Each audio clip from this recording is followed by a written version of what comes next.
Welcome every single one of you. সবাইকে স্বাগতম জানাই। আজকে একটি নতুন ক্লাসের মধ্যে দেখতে পাচ্ছেন আমরা একটি নতুন ক্লাস নিয়ে উপস্থিত হয়েছি। আজকের ক্লাসের মধ্যে আমরা আলোচনা করব মুঘল এম্পায়ার নিয়ে।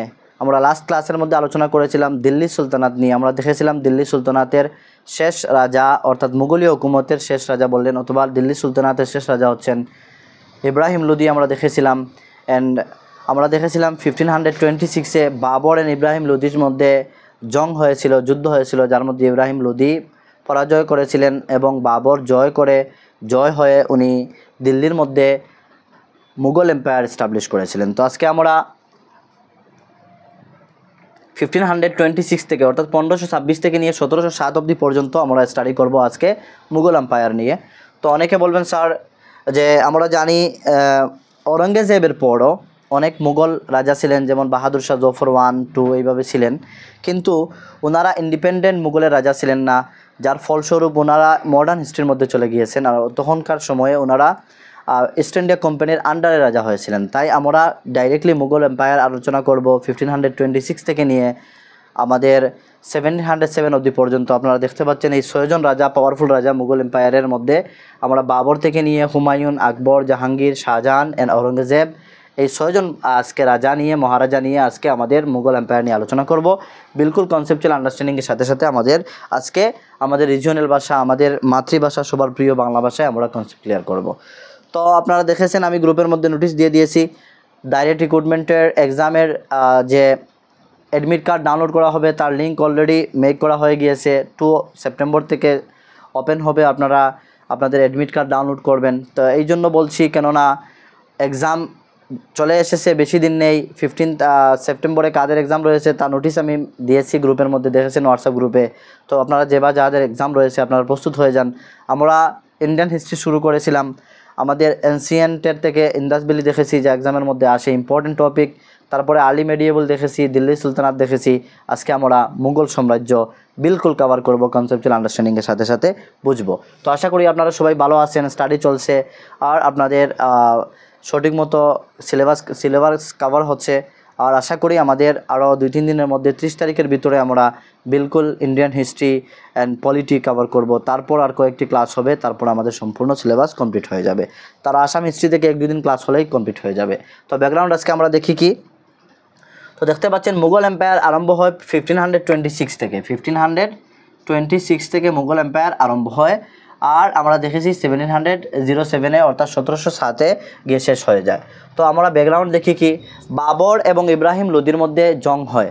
আর অনেকে জানি আমরা যে আফগান অর্থাৎ বাবর সর্বপ্রথম ভারতের মধ্যে 1526 অর্থাৎ ইব্রাহিম লোদির সাথে যে জং করেছিলেন তাই হচ্ছে ওনার ফার্স্ট জং, অর্থাৎ তা নয়, এর পূর্বে বাবর একবার ভারতবর্ষের মধ্যে আক্রমণ করেছিলেন, তা হচ্ছে ছোটো আক্রমণ।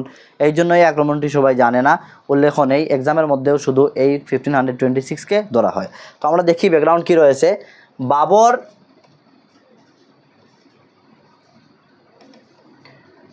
বাবর হচ্ছেন আফগানিস্তানের বাসিন্দা, আর বাবরের জন্ম হয়েছিল ফরগনা বলে একটি জায়গা রয়েছে কাবুলের, এই ফরগনার মধ্যে। ওনার জন্মের ডেট হচ্ছে 14 ফেব্রুয়ারি 1483-তে। মনে রাখবেন কখন এক্সামে আসতে পারে, 14 ফেব্রুয়ারি 1483-তে বাবর জন্মগ্রহণ করেছিলেন। বাবর ভারতবর্ষের মধ্যে প্রথম আক্রমণ করেন 1519-এ,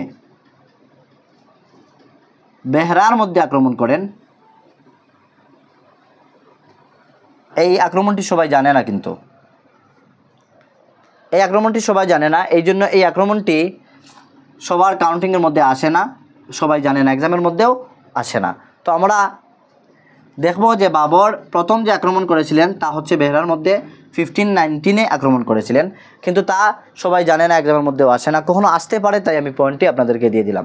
তো এক্সামের মধ্যে আসে কখনো যে মুঘল সাম্রাজ্যের মধ্যে সবথেকে কম শাসন কে করেছিলেন। তো আমরা দেখতে পাচ্ছি যে মুঘল সাম্রাজ্যের মধ্যে বাবর উনি 1526 থেকে নিয়ে অর্থাৎ 1526 থেকে নিয়ে 1530 অবধি পর্যন্ত বিলকুল কম সময় উনি কী করেছিলেন, রুল করেছিলেন। তারপর 1530-তে ওনার ইন্তেকাল হয়ে যায়। আমরা সম্পূর্ণ ওনার ব্যাপারে আজকে জানবো, বিলকুল টপিক আমরা দেখবো যেগুলো এক্সামের মধ্যে আসে, ইম্পর্টেন্ট পয়েন্টগুলো দেখে আমরা কনসেপ্ট ক্লিয়ার করব। আমি যখন মাদ্রাসা স্টাডি করছিলাম ফোর্থ ইয়ারের মধ্যে মুঘলিয়া হুকুমত বলে একটি বুক রয়েছে, যাকে কিতাব বলা হয়। আমরা কিতাব স্টাডি করেছি। তো পরবর্তী সময় এখন যেহেতু এক্সাম সামনে রয়েছে, তাই বিলকুল এলাবোরেটলি আর আলোচনা করছি না। যেভাবে এক্সামের মধ্যে অ্যাটেন্ড করা যায়, তাই যে প্রশ্নগুলো হতে পারে এই পয়েন্টগুলো মেন তুলে আলোচনা করব, যাতে কম সময়ের মধ্যে ক্লিয়ার করা যায়। পরবর্তী সময়ে যদি সময় থাকে, নেক্সট সময়ে বিলকুল মুঘলিয়া হুকুমত ফার্স্ট থেকে লাস্ট অবধি পর্যন্ত আমরা হিস্ট্রিতে আলোচনা করব, দেখব, এবং আমাদের সবাই দেখতে পারেন ইন্টারেস্টেড হিসাবে আমরা আলোচনা করব। এখন কিন্তু আমরা জাস্ট এক্সামের জন্য প্রস্তুত হচ্ছি, তাই এক্সামের মধ্যে কোন কোন পয়েন্ট আসে, কোন পয়েন্টগুলো আমাদের জানা প্রয়োজন, বাবর থেকে, হুমায়ুন থেকে, আকবর থেকে, এই পয়েন্টগুলো আমরা জানব। নাম্বার 1 হচ্ছে, প্রশ্ন হতে পারে যে who was the founder of Mughal empire. Mughal আম্পায়ারের ফাউন্ডারকে? মুঘল আম্পায়ার ফাউন্ডার হচ্ছেন বাবর। বাবরের ফুল নাম হচ্ছে জহিরুদ্দিন মোহাম্মদ বাবর। এই যে দেখতে পাচ্ছেন হুমায়ুন, আকবর, শাহজাহান, সবার কিন্তু অনেক লং নাম রয়েছে। সব নামগুলো না দিয়ে যে নামে ওনারা পরিচিত, যে নামে জানা যায়, ওই নামগুলো আমি নিয়ে এসেছি। জাস্ট আমাদের নাম থেকে ম্যাটার নয়, কখনো আসে না যে বাবরের ফুল নাম কী ছিল, হুমায়ুনের ফুল নাম কী ছিল। জাস্ট তার থেকে পয়েন্ট যেগুলো এক্সামের মধ্যে আসে, এই পয়েন্টগুলো নিয়ে আমরা আলোচনা করব। তো মুঘল আম্পায়ারের টাইম পিরিয়ড শুরু হয় 1526 থেকে। তো 1526-এ আমরা জানি বাবর এবং ইব্রাহিম লোদির মধ্যে পানিপথের যুদ্ধ হয়। কি যুদ্ধ হয়? পানিপথের যুদ্ধ হয়। পানিপথের যুদ্ধ হয়। আর কার সাথে হয়? ইব্রাহিম লোদির সাথে হয়। কার সাথে হয়? আই ফর ইব্রাহিম লোদির সাথে যুদ্ধ হয়। তো দেখবেন আমরা বিলকুল পয়েন্টগুলো কভার করব।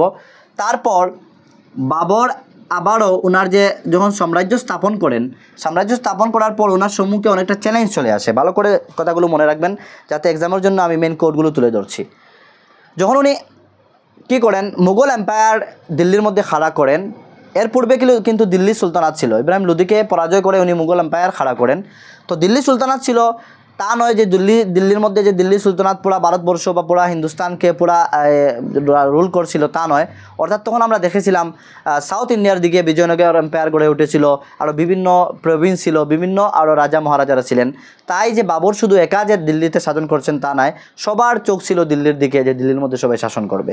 তখন বাবর যখনও দিল্লির মধ্যে আক্রমণ করে ইব্রাহিম লোদিকে পরাস্ত করে, পরাজয় করে, উনি খাড়া হয়ে কী করেন, মুঘল এম্পায়ার খাড়া করেন। এরপর থেকে ওনার সামনে অনেকটা চ্যালেঞ্জ আছে, এবং উনি যে 5টি বছর রুল করেছিলেন, এই 5টি বছরের মধ্যে যে বছরে উনি ইন্তেকাল করেছিলেন 1530-তে, এই 1530 বাদ দিয়ে বাকি প্রতিটা বছর উনি একটি করে যুদ্ধ করেছেন। এই যুদ্ধগুলো হচ্ছে ইম্পর্টেন্ট, এক্সামের মধ্যে আসে। তো আমরা দেখি 1526-এ পানিপথের যুদ্ধ ফার্স্ট হয়। 1 নম্বর পানিপথের যুদ্ধ হয়। পানিপথের যুদ্ধ 3টি হয়েছিল, আমরা তা দেখব। পানিপথের যুদ্ধ ফার্স্ট হয়, এবং পানিপথের যুদ্ধে ফার্স্টের মধ্যে ইব্রাহিম লোদির সাথে যুদ্ধটি হয়, এবং বাবর কী করেন? জয়লাভ করেন, ইব্রাহিম লোদিকে পরাজয় করেন। তারপর 1527-এ সেকেন্ড ওয়ার করেন, যাকে আমরা ব্যাটেল অফ কানওয়ার বলে জেনে থাকি। কানওয়ারের যুদ্ধ।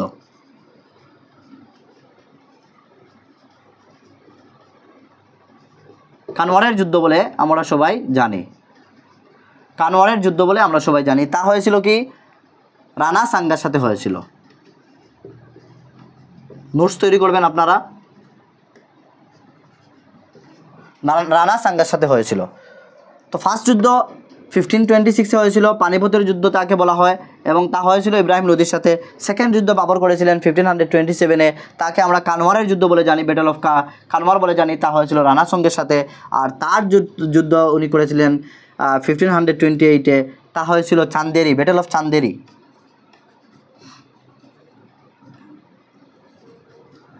এই যুদ্ধটি হয়েছিল মেদিনী রায়ের সাথে।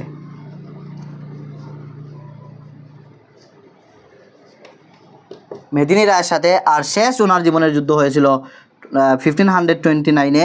এই যুদ্ধটিকে আমরা জানি গাগরায়ের যুদ্ধ বলে জানি, ব্যাটেল অফ গাগরা বলে আমরা সবাই জানি। গাগরা এর যুদ্ধ। কিন্তু গাগরায়ের যুদ্ধ আমরা সবাই এই 3-4টি যুদ্ধ সম্পর্কে অবগত রয়েছি। তা হচ্ছে মুঘলদের সাথে আফগানদের সাথে হয়েছিল। আফগানদের সাথে হয়েছিল। এই 4টি যুদ্ধ ভালো করে দেখেন, কনসেপ্ট ভালো করে ক্লিয়ার করেন। বাবর যখন মুঘল এম্পায়ার খাড়া করেন দিল্লির মধ্যে, খাড়া করার পরও উনি প্রথম যে যুদ্ধ করেছিলেন তা হচ্ছে 1526-এ পানিপথের যুদ্ধ ফার্স্ট, তা ইব্রাহিম লোদির সাথে করেছিলেন। করে উনি কী করেছিলেন? জয়লাভ করেছিলেন। কী করেছিলেন? জয়লাভ করেছিলেন। বাবর জয়লাভ করেছিলেন, অর্থাৎ বাবর জিতেছিলেন। তারপর আবার 27-এ আবার ওনার সামনে আরেকটি চ্যালেঞ্জ চলে আসে, আরেকটি যুদ্ধ ওনাকে করতে হয়, তা আমরা জানি কানওয়ারের যুদ্ধ বলে জানা যায়, ব্যাটল অফ কানওয়ার বলা হয়। এই ব্যাটল অফ কানওয়ার উনি করেছিলেন রানা সাঙ্গার সাথে এবং বাবর জয়লাভ করেছিলেন। তারপর ইন দ্য নেক্সট ইয়ার 28-এ আবার উনি আরেকটি যুদ্ধের মোকাবিলা করতে হয় ওনাকে, আরেকটি যুদ্ধের সম্মুখীন পড়েন, চ্যালেঞ্জ চলে আসে, তা আমরা জানি ব্যাটল অফ চান্দেরি বলে আমরা সবাই জানি, চান্দেরির যুদ্ধ বলে জানি। এই চান্দেরির যুদ্ধ হয়েছিল মেদিনী রায়ের সাথে। তারপর সর্বশেষ যুদ্ধ হচ্ছে 1529-এ বাবর যুদ্ধ করেন গাগরায়ের যুদ্ধ, ব্যাটল অফ গাগরা বলে আমরা সবাই জানি। এই গাগরায়ের যুদ্ধ হয় আফগানদের সাথে। এই টোটাল 4টি যুদ্ধ ওনার জীবনে লড়েছিলেন উনি। এরপর যখন এই 4টি যুদ্ধ একসাথে 4টি যুদ্ধে উনি জয়লাভ করেছিলেন, এই 4টি যুদ্ধের মধ্যে বাবর জয়লাভ হয়েছিলেন বা করেছিলেন। এই 4টি যুদ্ধকে জয় করে উনি ওনার মুঘল সাম্রাজ্যর খুঁটিটি বিলকুল স্টাবলিশ করে গিয়েছিলেন, বিলকুল মজবুত করে দিয়ে গিয়েছিলেন, যে আর কারোর সাহস হয়নি যে মুঘল এম্পায়ার দিকে নজর তুলে চাওয়ার জন্য। তারপর আমরা দেখব শেরশাহ সূরির সাথে কিন্তু অনেকটা হুমায়ুনের সংগ্রাম হয়। হুমায়ুনের সম্পূর্ণ জীবনটা, হুমায়ুনের জীবনটা সংগ্রামের মধ্যে কেটে যায়, তা আমরা হুমায়ুনের জীবনের মধ্যে আলোচনা করব। তো এই হচ্ছে বাবরের জীবনের মধ্যে 4টি সংগ্রাম, 4টি যুদ্ধ যা তিনি জয়লাভ করেছিলেন।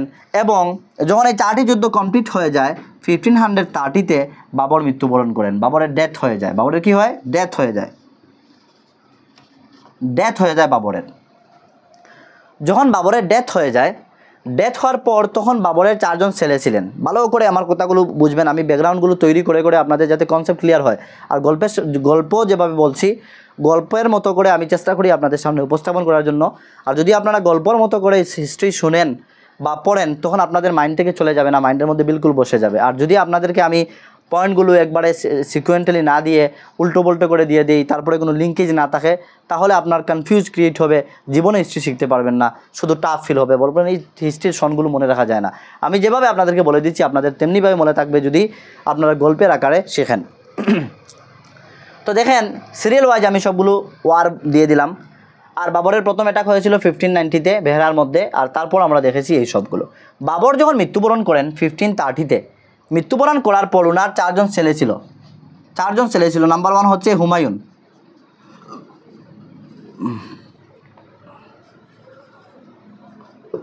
নাম্বার 2 হচ্ছেন কামরান,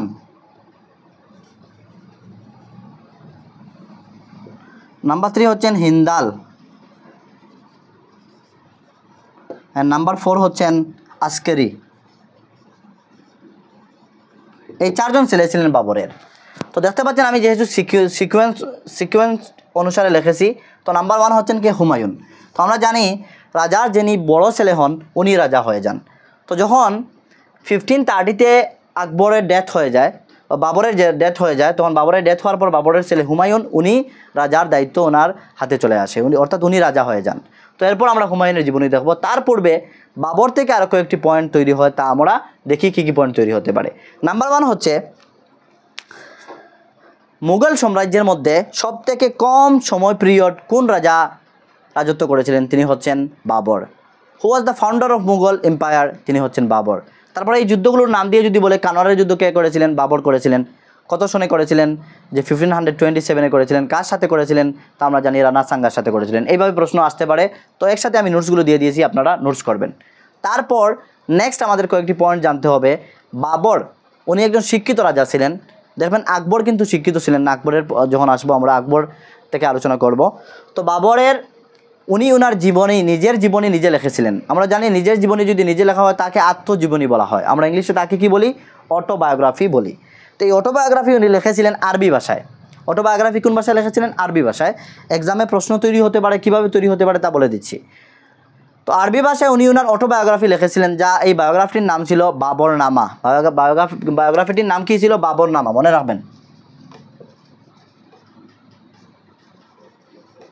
বাবরনামা লিখেছিলেন কোন ভাষায়? অ্যারাবিক ভাষায়। এই বাবরনামাকে পরবর্তী সময়ে ফার্সি ভাষায় ট্রান্সলেট করেন আব্দুর রহিম খানে খানা বলে একজন কবি ছিলেন। তো তদানীন্তন সময়ের হুমায়ুনের কবি ছিলেন। পরবর্তী সময়ে আকবরের নবরত্নের মধ্যেও একজন ছিলেন আব্দুর রহিম খানে খানা। তো আব্দুর রহিম খানে খানা এই বাবরনামাকে ফার্সি ভাষায় ট্রান্সলেট করেন। আর ফার্সি ভাষায় যখন ট্রান্সলেট করা হয় তখন তাকে নাম দেওয়া হয় তুজকে বাবরি।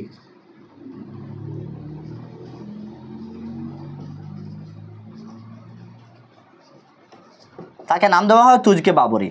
তো কখনো এক্সামের মধ্যে আসে তুজকে বাবরি এই বইটি কে লিখেছিলেন, এই বইটির রাইটার হচ্ছেন বাবর, কিন্তু এই বইকে ট্রান্সলেট কে করেছিলেন তা হচ্ছেন আব্দুর রহিম খানে খানা। আর এই বইকে কোন ভাষা থেকে ট্রান্সলেট করা হয়েছিল, আরবি ভাষা থেকে ফার্সি ভাষা ট্রান্সলেট করা হয়েছিল। এই হচ্ছে কনসেপ্ট। তারপরে আরও 2-3টি পয়েন্ট আমাদের জানতে হবে বাবর থেকে। মনে রাখবেন যে মুঘল এম্পায়ারের অফিসিয়াল ল্যাঙ্গুয়েজ ছিল ফার্সি, আর দিল্লি সুলতানাতের অফিসিয়াল ল্যাঙ্গুয়েজ ছিল তুর্কি। এই দুটি প্রশ্ন আসে যে দিল্লি সুলতানাতের অফিসিয়াল ল্যাঙ্গুয়েজ কী ছিল, তা হচ্ছে তুর্কি, আর মুঘল এম্পায়ারের অফিসিয়াল ল্যাঙ্গুয়েজ ছিল ফার্সি। আর এই যে বাবরের প্রথম যে বইটি লিখেছেন বাবরনামা, ওনার আত্মজীবনী, এই বইটির পরে যা বুক লেখা হয়েছিল, যা জীবনী লেখা হয়েছিল, তা সবটুকু কিন্তু ফার্সিতে লেখা হয়েছিল, আর আরবিতে লেখা হয়নি। এই কথাটি মনে রাখবেন। নেক্সট পয়েন্ট হচ্ছে বাবরের কবর কোথায়। ঘন প্রশ্ন হয় বাবরের, অর্থাৎ কোন জায়গায় বাবরকে দাফন করা হয়েছিল, কবরস্থ করা হয়েছিল। তো বাবরকে 2 জায়গার মধ্যে দাফন করা হয়েছিল। বাবরকে 2 জায়গার মধ্যে দাফন করা হয়েছিল, মনে রাখবেন।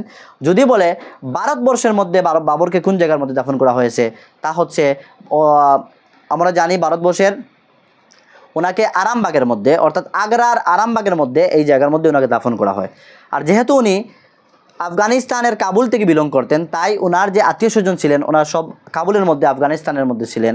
তো আফগানিস্তানের আত্মীয় স্বজনরা দাবি জানিয়েছিল যে আমাদের বাবরকে, আমাদের রাজাকে আমরা আফগানিস্তানে নিয়ে যেতে চাই। তখন ওনাকে এই ভারতের আগ্রার আরামবাগ থেকে ওনাকে তুলে দাফন করার পর তারপরে গিয়ে আবার কাবুলের মধ্যে ওনাকে দাফন করা হয়। তো আমরা জানলাম বাবরের 2 জায়গার মধ্যে কবর রয়েছে। নাম্বার 1 হচ্ছে আগ্রার আরামবাগের মধ্যে, আর নাম্বার 2 হচ্ছে কোথায়, নাম্বার 2 হচ্ছে ওনার আফগানিস্তানে। যদি বলা হয় প্রথম দাফন কোন জায়গায় করা হয়েছিল, তা হচ্ছে আগ্রার মধ্যে, দিল্লির আগ্রার মধ্যে, আরামবাগের মধ্যে। আর যদি বলা হয় দ্বিতীয় কোন জায়গায় করা হয়েছে, তা হচ্ছে কাবুল, আফগানিস্তানের মধ্যে। তো বাবর থেকে আমাদের এতটুকু পয়েন্ট যথেষ্ট, আর এর বাইরে কোনো পয়েন্ট আসবে না। বাবর থেকে যদি প্রশ্ন করে, এতটুকু আমাদের নলেজ বাবর সম্পর্কে, এতটুকু পয়েন্ট আমাদের জন্য enough for exam, every competitive exam বলতে পারেন। এখন আমরা দেখব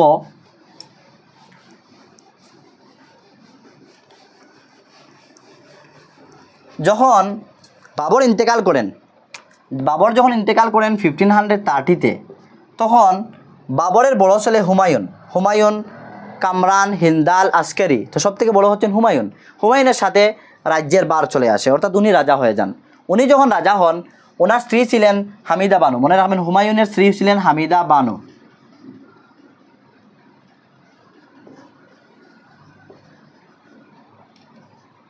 হামিদা বানু হুমায়ুনের স্ত্রী ছিলেন। তো উনি যখন রাজা হওয়ার পর ওনার সামনেও সেম অনেক চ্যালেঞ্জ চলে আসে।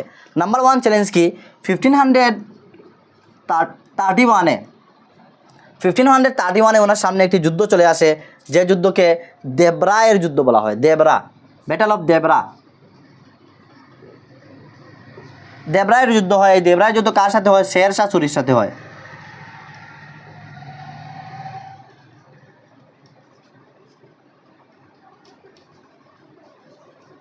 শের শাহ সুরির সাথে এই যুদ্ধ হয়। তো ভালো করে এই পয়েন্টগুলো মনে রাখবেন। আমি ডাইরেক্টলি পয়েন্টগুলো আপনাদের সামনে নিয়ে এসেছি, যে আপনাদের যাতে কোনো ডাউট না থাকে। বিলকুল বিস্তারিত যেভাবে আমাদের শিখলে যে পয়েন্টগুলো জানতাম, সেম পয়েন্টগুলো আমি ব্যাকগ্রাউন্ড দেখে আপনাদেরকে বলে আমি পয়েন্টগুলো লিখে দিব, আপনারা নোটস তৈরি করবেন। তো হুমায়ুন যখন রাজা হওয়ার পর দেখেন 1530-তে হুমায়ুন রাজা হন, আর রাজা হওয়ার পরই ওনার সামনে যে চ্যালেঞ্জটি আসে তা হচ্ছে দেবরায়ের যুদ্ধ। উনি প্রথম যুদ্ধ করেন 1531-এ। দেবরায়ের যুদ্ধ কার সাথে করেছিলেন, শের শাহ সুরির সাথে করেছিলেন। আর হুমায়ুন কি করেছিলেন, হুমায়ুন জয়লাভ করেছিলেন, অর্থাৎ হুমায়ুন যখন জয়লাভ করেছিলেন এই 1531-এর জঙ্গের মধ্যে, যুদ্ধের মধ্যে। তারপর শের শাহ সুরি যখন পরাজিত হয়, অর্থাৎ হেরে যায় হুমায়ুনের সাথে, তখন সে অঙ্গীকার করে যে আমি হুমায়ুনকে হারাবো। লম্বা ঘটনা। সে এই জায়গা থেকে পালিয়ে গিয়ে সে তার আর্মিকে রিফর্ম করে, মজবুত করে, তারপর আবার জং করবে, আমরা দেখব পরবর্তী সময়ে। এই 1531 চলে গেল। 1533-তে হুমায়ুন কি করলেন, দিনপানা বলে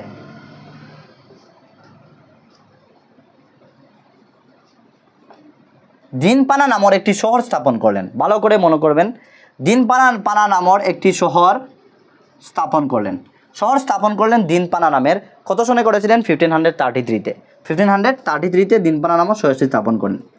আর এই শহরের মধ্যে একটি গ্রন্থাগার স্থাপন করেন, অর্থাৎ লাইব্রেরি স্থাপন করেন। ভালো করে মনে রাখবেন, এগুলি আমাদের পয়েন্ট মনে কাজে আসবে। তো গ্রন্থাগার স্থাপন এই জন্য করেছিলেন, কেননা হুমায়ুন খুব বেশি বইয়ের পোকা ছিলেন, খুব বেশি বুক স্টাডি করতেন, উনি গ্রন্থাগারে অনেকটা সময় কাটাতেন। তো গ্রন্থাগার স্থাপন করেছিলেন, কোথায় স্থাপন করেছিলেন? এই দিনপানা নামের যে শহর স্থাপন করেছিলেন, এই শহরের মধ্যে একটি গ্রন্থাগার স্থাপন করেছিলেন। তারপর চলে আসে সেকেন্ড যুদ্ধ ওনার সামনে।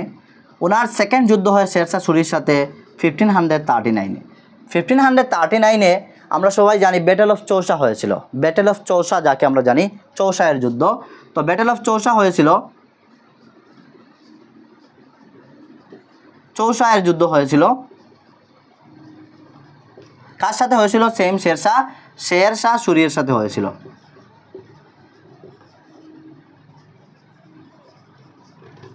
শেরশাহ সুরির সাথে হয়েছিল। কিন্তু এই যুদ্ধের মধ্যে হুমায়ুন কমজোর ছিলেন, হুমায়ুনের সৈন্য সামন্ত তেমন ছিল না। কিন্তু শেরশাহ তো অলরেডি বদলা নেওয়ার জন্য 1531-এ হেরে গিয়ে সে তার আর্মিকে রিফর্ম করে 1539-এ বদলা নেওয়ার জন্য হুমায়ুনের সামনে চলে আসে এবং সে সত্যি বদলা নেয় যে হুমায়ুনকে কী করে, হুমায়ুনকে পরাজয় করে শেরশাহ সুরি জয়লাভ করে, অর্থাৎ শেরশাহ সুরি জয়লাভ করে। তখন হুমায়ুন কমজোর হয়ে যান, অর্থাৎ ওনার অনেক সৈন্য সামন্ত মারা যায়, অনেক কিছু হয়ে যায়। উনি ভাবতেই পারেননি যে ইন দ্য নেক্সট ইয়ার আবার শেরশাহ সুরি ওনার উপর অ্যাটাক করবে। তো ইন দ্য নেক্সট ইয়ার 1540-তে আবার শেরশাহ সুরি ওনার সাথে যুদ্ধ ঘোষণা করে, ওনার সাথে যুদ্ধ করে। সেই যুদ্ধকে আমরা জানি কান্নুজের ব্যাটেল অফ কান্নুজ বলে আমরা সবাই জানি। তো ব্যাটেল অফ কান্নুজ হয়, অর্থাৎ কান্নুজের যুদ্ধ হয়।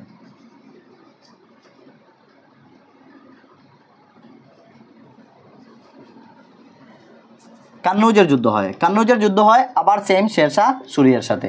এই জায়গার মধ্যে আবারও শেরশাহ সুরি পরাজয় করেন, হুমায়ুন কী করেন? হুমায়ুন হেরে যান, অর্থাৎ শেরশাহ সুরি পরাজয় করে, অর্থাৎ শেরশাহ সুরি জয়লাভ করে আর হুমায়ুন পরাজয় করেন। তো আমরা দেখতে পেলাম যে প্রথম একটি যুদ্ধ শুধুমাত্র দেবরায়ের যুদ্ধ, শেরশাহ সুরির সাথে হুমায়ুন জয়লাভ করেছিলেন। আর তারপর 1539-এর যুদ্ধ হুমায়ুন পরাজয় করেন। আবার same in the next year 1540-তে আবার হুমায়ুন পরাজয় করেন। তখন পরাজয় করেন, শুধু পরাজয় নয়, তখন ওনার যান বাঁচানোর জন্য কী হয়েছিল? দায় হয়ে গিয়েছিল। অর্থাৎ উনি যান বাঁচানোর জন্য ওনার স্ত্রী হামিদা বানুকে সঙ্গে নিয়ে উনি কী করেন? ভারতবর্ষ ছেড়ে পালিয়ে আফগানিস্তানের মধ্যে চলে যান। ভালো করে পয়েন্টগুলো মনে রাখবেন। আফগানিস্তানের মধ্যে চলে যান। তখন পর্যন্ত কিন্তু আকবরের এখনও অবধি পর্যন্ত কি হয় না, জন্ম হয়নি। ওনার পরবর্তী সময়ে 1542-43-তে আকবরের জন্ম হয়েছিল। তো তখন হামিদা বানুকে নিয়ে হুমায়ুন কী করেন? পালিয়ে রাজ সিংহাসন ছেড়ে, দিল্লি ছেড়ে উনি বিলকুল আফগানিস্তানের মধ্যে চলে যান। গিয়ে উনি কী করেন? নিজের জানকে বাঁচান। আর শেরশাহ সুরি কী করে? এইদিকে শেরশাহ সুরি হুমায়ুনকে পরাজয় করে দিল্লির মধ্যে সে রাজত্ব করতে শুরু করে। অনেকে বলছেন যে দিল্লির তো খালি ছিল, অনেকে বলেছেন না, শেরশাহ সুরি তখন শাসন করছিল। এই হচ্ছে এতটুকু পর্যন্ত ঘটনা। আশা করি আপনাদের কনসেপ্ট ক্লিয়ার হয়ে গিয়েছে। এখন এই জায়গায় দেখতে পাচ্ছেন হুমায়ুনের পাশে আমি এই জায়গায় লিখেছি 1530 থেকে 1540 অবধি পর্যন্ত, অর্থাৎ 1530 থেকে 40 অবধি পর্যন্ত হুমায়ুন রাজত্ব করেছেন। কিন্তু গ্যাপ রয়ে গিয়েছিল 40 থেকে 55 অবধি পর্যন্ত, অর্থাৎ 1540 থেকে যখন হুমায়ুন পালিয়ে যান 1555 অবধি পর্যন্ত, এই সময়টা কিন্তু মুঘল সাম্রাজ্য কী করেনি? রুল করতে পারেনি। শেরশাহ সুরির হাতে ছিল, গ্যাপ ছিল, দিল্লির মধ্যে কোনো রাজা মহারাজা ছিলেন না। অ্যাগেইন 1555-এ ভালো করে দেখেন, 1555-এ হুমায়ুন আবার এসে দিল্লির মধ্যে তখন কী করেন? যুদ্ধ ঘোষণা করেন, যাকে আমরা জানি ব্যাটেল অফ সরহিন্দ বলে জানি, যে যুদ্ধ হয়েছিল, অর্থাৎ সরহিন্দের যুদ্ধ। এই যুদ্ধটি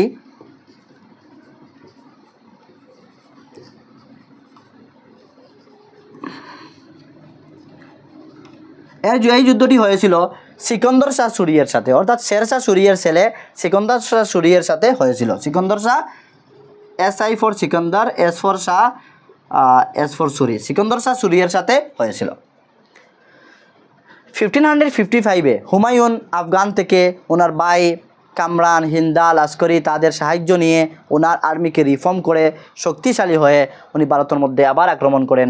শেরশাহ সুরি তখন ছিলেন না, তখন রাজা ছিলেন শেরশাহ সুরিয়ের ছেলে সিকন্দর শাহ সুরি। সিকন্দর শাহ সুরিয়ের সাথে যুদ্ধ করে হুমায়ুন কী করেন? হুমায়ুন জয়লাভ করেন। হুমায়ুন জয়লাভ করে সিকন্দর শাহ সুরির ছেলে শেরশাহ সুরির ছেলে সিকন্দর শাহ সুরিকে পরাজয় করে উনি দিল্লির সিংহাসনে আবার বসেন। আর এই যুদ্ধকে আমরা সবাই জানি ব্যাটেল অফ সরহিন্দ বলে জানা যায়, যা আমরা সরহিন্দের যুদ্ধ বলে বাংলাতে জানি। এই হচ্ছে আমাদের টোটাল কনসেপ্ট। তারপর ইন দ্য নেক্সট ইয়ার 1556-এ হুমায়ুন এর ডেথ হয়ে যায়। কিভাবে ডেথ হয়ে যায়? আমরা দেখেছিলাম যে 1533-তে হুমায়ুন দিনপানা নামের একটি শহর স্থাপন করেছিলেন। এই শহরের মধ্যে একটি লাইব্রেরি গ্রন্থাগার স্থাপন করেছিলেন। অর্থাৎ এই গ্রন্থাগারের সিঁড়ি থেকে 1556-এ যখন দিল্লির মধ্যে আবার উনি রাজা হয়ে ফিরে আসেন, শেরশাহ সুরির ছেলে সিকান্দার শাহ সুরির সাথে যুদ্ধ করে ব্যাটল অফ সরহিন্দ জয়লাভ করে তারপর উনি গ্রন্থাগারে যাওয়ার পথে অথবা আসার পথে ওনার হার্ট অ্যাটাক করে সিঁড়ি থেকে পড়ে যান, আর এই জায়গায় ওনার মৃত্যুবরণ করেন। অর্থাৎ তখনই ওনার মৃত্যু হয়ে যায় 1556-এ, অর্থাৎ হুমায়ুনের টাইম পিরিয়ড কমপ্লিট হয়ে গিয়েছে। এই হচ্ছে আমাদের হুমায়ুন থেকে টোটাল কনসেপ্ট। তারপর হুমায়ুন থেকে একটি প্রশ্ন এক্সট্রা আমাদের কনসেপ্ট জানতে হবে যে হুমায়ুনের কবর কখনো আসে, যে হুমায়ুনের কবর অর্থাৎ হুমায়ুনের কবরস্থান বা হুমায়ুনের যে সমাধি স্থল রয়েছে এই স্থলটিকে স্থাপন করেছিলেন তা হচ্ছেন ওনার বোন গুলবদন বেগম। ওনার কবরটি স্থাপন করেছিলেন। ওনার বোন কি? ওনার বোনের নাম হচ্ছে গুলবদন বেগম। এই গুলবদন বেগমে কি করেছিলেন? হুমায়ুনের কবর স্থাপন করেছিলেন। একটি প্রশ্ন মনে রাখবেন। এই হচ্ছে টোটাল আমাদের হুমায়ুন থেকে কনসেপ্ট। এর বাইরে আর হুমায়ুন থেকে কোনো কনসেপ্ট, কোনো যুদ্ধ, কোনো সন আর আসবে না। আমাদের বিলকুল ক্লিয়ার হয়ে গিয়েছে। এখন দেখব হুমায়ুন যখন মরে যান, ডেথ হয়ে যায় 1556-এ, তখন হুমায়ুনের একমাত্র ছেলে আকবর, হুমায়ুনের একমাত্র ছেলে হামিদা বানু থেকে পেয়েছিলেন। যে কে ছিল? সে ছিল আকবর। আকবর, এই আকবর সম্পর্কে আমরা জানব। আকবরের এজ তখন ছিল only 14 to 15 years. Only 14 to 14 years age ছিল আকবরের। তখন অনলি এজ ছিল 14 to 15 ইয়ার্স এজ। তখন আমাদের হুমায়ুনের টাইম পিরিয়ড কমপ্লিট হয়ে গিয়েছে। হুমায়ুন থেকে আমরা যা প্রশ্ন হতে পারে, যা কনসেপ্ট হতে পারে তা আমরা দেখে নিয়েছি। এখন আকবর থেকে আমরা কনসেপ্ট ক্লিয়ার করব। রাজা আকবর উনি মুঘল সাম্রাজ্যের মধ্যে সব থেকে বেশি যদি কোনো টাইম পিরিয়ড কোনো রাজা রাজত্ব করে থাকেন, রুল করে থাকেন, তা হচ্ছেন দুইজন রাজা সেম টাইম পিরিয়ড করেছিলেন। নাম্বার 1 হচ্ছেন ঔরঙ্গজেব, 49 ইয়ার্স করেছিলেন। আর নাম্বার 2 হচ্ছেন আকবর। তো আমরা উপর থেকে যদি দেখি তাহলে নাম্বার 1 হবেন আকবর আর নাম্বার 2 হবেন ঔরঙ্গজেব। অর্থাৎ এই দুইজন রাজা মুঘল এম্পায়ারের মধ্যে সব থেকে বেশি রুল করেছিলেন। 49 ইয়ার্স করে রুল করেছিলেন। এই একটি প্রশ্ন তৈরি হতে পারে, এই প্রশ্নটি মনে রাখবেন। তো এখন আমরা আকবর সম্পর্কে জানি। নাম্বার 1, আকবর যখন রাজা হন তখন ওনার কিন্তু স্টাডি করার সময় ছিল। উনি ছোটো বাচ্চা ছিলেন, 14 ইয়ার্স 15 ইয়ার্স, দেখতে পাচ্ছেন ওনার পড়াশোনা করার সময় ছিল। কিন্তু উনি পড়তে পারেননি, কেননা উনি একমাত্র ছেলে ছিলেন হুমায়ুনের, আর ওনার হাতে রাজ্যের বার চলে আসে, ওনাকে রাজা হতেই হয়। অর্থাৎ আর কোনো অপশনই নেই, দেয়ার ইজ নো অপশন। তখন যখন উনি রাজা হতে যাবেন তখন তো ওনার কোনো শিক্ষা দীক্ষা নেই, উনি রাজা হয়ে যান, কেননা হতেই হবে, কোনো অপশন নেই। তাই উনি স্টাডি লিভ করে দেন। লিভ করে উনি রাজত্বে চলে আসেন এবং রাজ্য চালাতে আরম্ভ করেন। যখন রাজ্য চালাতে আরম্ভ করেন তখন আকবর থেকে আমাদের অনেকটা প্রশ্ন তৈরি হয়। এই আকবর থেকে অনেকটা প্রশ্ন আমরা দেখব। এর পূর্বে একটি কিছুটা জলপান করে নেই, টায়ার্ড ফিল হচ্ছে। আকবর থেকে বিলকুল আমরা কনসেপ্ট ক্লিয়ার করব। তারপরে জাহাঙ্গীর, শাহজাহান, ঔরঙ্গজেব, এইভাবে বুঝে শুনে আমরা বিলকুল কনসেপ্ট আজকে ক্লিয়ার করব আজকে ক্লাসের মধ্যে।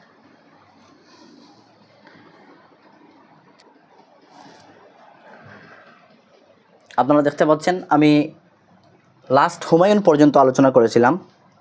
এখন আমরা কনসেপচুয়াল আন্ডারস্ট্যান্ডিংয়ের সাথে সাথে আকবর থেকে দেখব যে কিভাবে আকবরের রাজত্ব শুরু করেছিলেন এবং কি সিস্টেম জারি করেছিলেন বা বন্ধ করেছিলেন, এবং তিনি কি বিল্ডিং স্থাপন করেছিলেন, কি যুদ্ধ করেছিলেন, সবটুকু আমরা কনসেপচুয়াল আন্ডারস্ট্যান্ডিংয়ের সাথে সাথে to the point and short করে আমরা ক্লিয়ার করব। তো নাম্বার 1, আকবরের জন্ম হয়েছিল, আমি পূর্বে বলেছিলাম যে আকবরের জন্ম হয়েছিল কোন সনে? আকবরের জন্ম হয়েছিল 1542-তে। 1542-তে তখন কিন্তু হুমায়ুন ভারতের মধ্যে ছিলেন না, তখন পালিয়ে তিনি গিয়েছিলেন কোথায়? আফগানিস্তানের মধ্যে আশ্রয় নিয়েছিলেন। 15 অক্টোবরে আকবরের জন্ম হয় এবং আকবরের বয়স যখন 14 থেকে 15 বছর বয়স ছিল তখন উনি রাজা হয়ে যান। কেননা আমরা দেখেছি যে 1556-এ ওনার বাবা হুমায়ুন গ্রন্থাগারের সিঁড়ি থেকে পড়ে মৃত্যুবরণ করেছিলেন হার্ট অ্যাটাক করে। তো আকবরের যখন রাজা হয়ে যান, অর্থাৎ কখন রাজা হন? ওনার টাইম পিরিয়ড হচ্ছে 1556-এ উনি রাজা হয়ে যান। 1556-এ যখন রাজা হন ওনার এজ ছিল 14 অথবা 15। রাজা হওয়ার পর নাম্বার 1 যে উনি কাজ করেছিলেন, নাম্বার 1 উনি কাজ করেছিলেন 1564-এ। 1564-এ উনি দাস প্রথা বন্ধ করেছিলেন, অর্থাৎ স্লেভারি সিস্টেম বন্ধ করেছিলেন।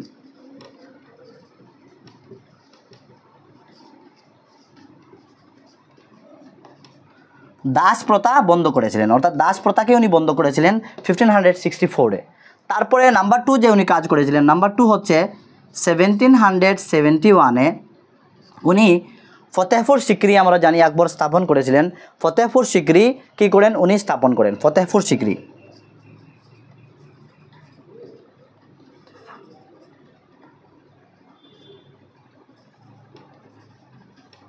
ফতেহপুর সিকরি স্থাপন করেন এবং ফতেহপুর সিকরির মধ্যে উনি কী করেন, বুলন্দ দরওয়াজা স্থাপন করেন। আর বুলন্দ দরওয়াজা স্থাপন করার পর এই ফতেহপুর সিকরিকে উনি ওনার ক্যাপিটাল স্থাপন করেন, অর্থাৎ ওনার ক্যাপিটাল বানান এই আকবর।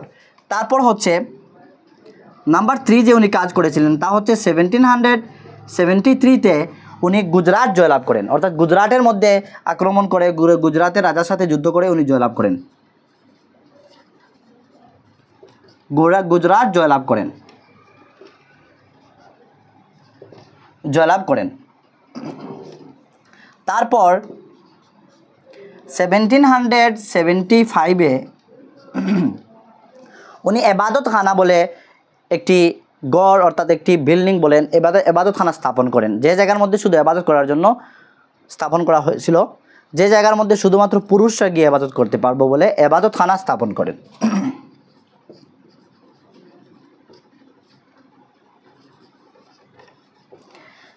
1775-এ কী করেন, এবাদত খানা স্থাপন করেন। Same in the next year ওনার 5th-তম কাজ উনি কী করেছিলেন, 1776-এ উনি এই যে গুজরাট জয়লাভ করেছিলেন 1773-তে, আর 1775-এ এবাদত খানা স্থাপন করেন। 1776 নয়, 1776-এ উনি একটি যুদ্ধ করেছিলেন। যুদ্ধ আমরা সবাই জানি হলদিঘাটের যুদ্ধ বলে আমরা সবাই জানি। 1776-এ ওনার যে যুদ্ধ হয়েছিল তা হচ্ছে মহারানা প্রতাপ সিংহের সাথে হয়েছিল, আকবরের হলদিঘাটের যুদ্ধ আমরা সবাই এই যুদ্ধকে জানি। এই হলদিঘাটের যুদ্ধের মধ্যে কিন্তু আকবর নিজে প্রেজেন্ট ছিলেন না, ওনার সেনাপতি তানসেন, যাকে কমান্ডার উনি বানিয়েছিলেন, ওই তানসেন প্রেজেন্ট ছিল। তো ওই তানসেন জয়লাভ করেছিল, অর্থাৎ যদি তানসেন জয়লাভ করে তাহলে আকবরের প্রধান সেনাপতি আকবরের জয়লাভ হয়েছিল, অর্থাৎ 1776-এ হলদিঘাটের যুদ্ধ হয়েছিল।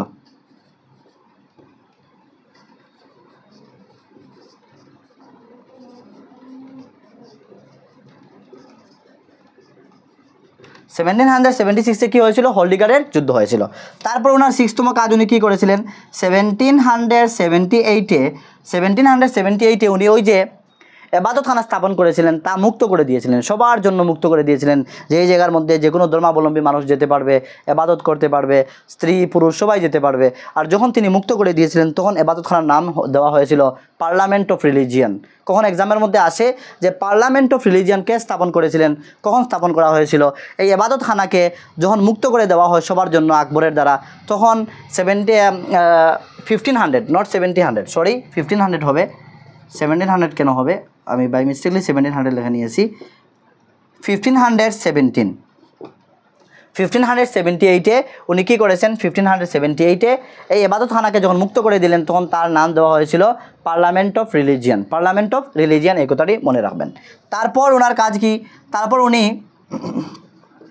1582-তে একটি নতুন ধর্ম উনি নিয়ে এসেছিলেন, তাকে দিন-এ এলাহি বলা হয়, অর্থাৎ দিন-এ এলাহি উনি 1582-তে দিন-এ এলাহি,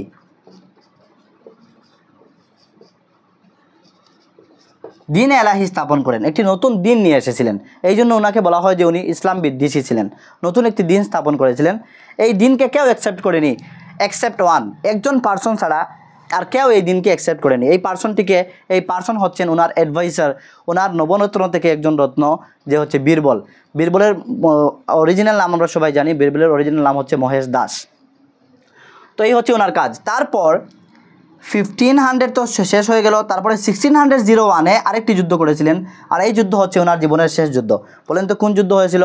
1561-এ আসিরগড়ের যুদ্ধ, মেবি আসিরগড়ের যুদ্ধ। তারপরে এই জায়গায় একটি আমাদের ছাড়া হয়েছে নাকি 1575, 1576, আসিরগড়ের যুদ্ধ হয়েছিল, হ্যাঁ 1601-এ আসিরগড়ের যুদ্ধ হয়েছিল, আসিরগড়ের যুদ্ধ হয়েছিল। এই যুদ্ধের মধ্যেও আকবর জয়লাভ করেন, আসিরগড়ের যুদ্ধ হয়েছিল।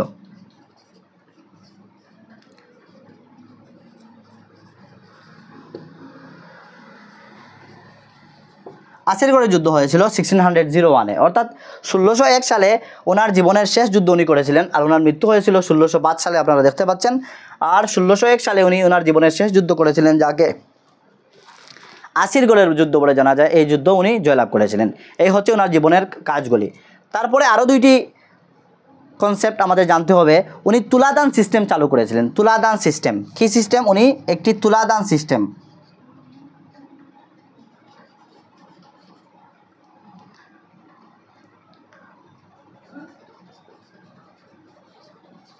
তুলাদান সিস্টেম মিনস হচ্ছে পদ্ধতি, সিস্টেমকে পদ্ধতি বলি।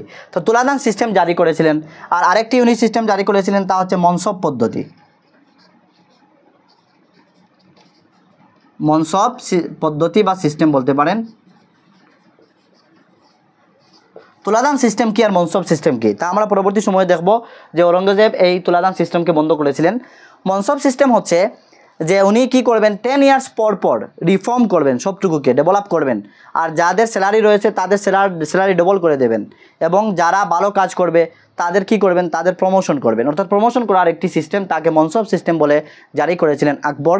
আর তুলাদান সিস্টেম হচ্ছে উনি বছরে একবার কি করতেন, উনি নিজেকে মাপ করতেন, নিজেকে একটি পাল্লার মধ্যে বসিয়ে মাপ করে ওনার সাইটে হীরা জওয়ারাত সোনা ওগুলো নিয়ে কি করতেন, ওনার সমান তুলনায় বার যতটুকু ওনার ওজন যতটুকু রয়েছে এই সমান ওজনে উনি কী করতেন, খয়রাত করতেন। ওনার এই তুলাদান সিস্টেম জারি করেছিলেন।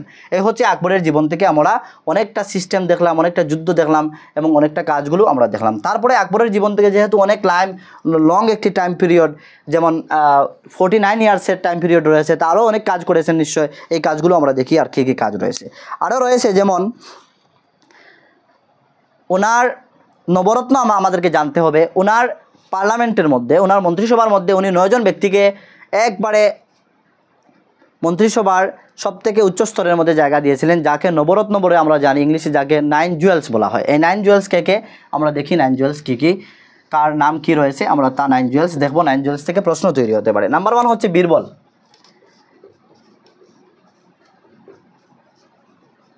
নাম্বার 1 হচ্ছে বীরবল। বীরবলকে বলা হয় মহেশ দাস। বীরবলের কাজ ছিল অ্যাডভাইসার। বীরবলের কাজ ছিল কি, অ্যাডভাইসার। নাম্বার 2 হচ্ছে তোমার তানসেন।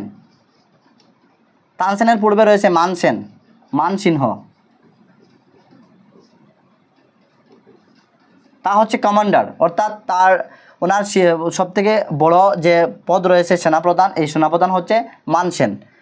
তারপরে হচ্ছে তৃতীয় হচ্ছে তানসেন, যার নাম হচ্ছে কি, যার নাম কখনো বলা হয় তানসেন কি দে সঙ্গীতকার, সে হচ্ছে সিঙ্গার, সে হচ্ছে কি সিঙ্গার, সে গান গাইতো। সে 2 ধরনের গান গাইতো, একটি গান হচ্ছে রাগমালার আর আরেকটি গান হচ্ছে দীপমালার। এই 2টি গান তানসেন গাইতেন। তানসেনের আরেকটি নাম রয়েছে, নামটি মনে আসছে না। তারপরে হচ্ছে টুডারমাল হচ্ছে বিত্তমন্ত্রী।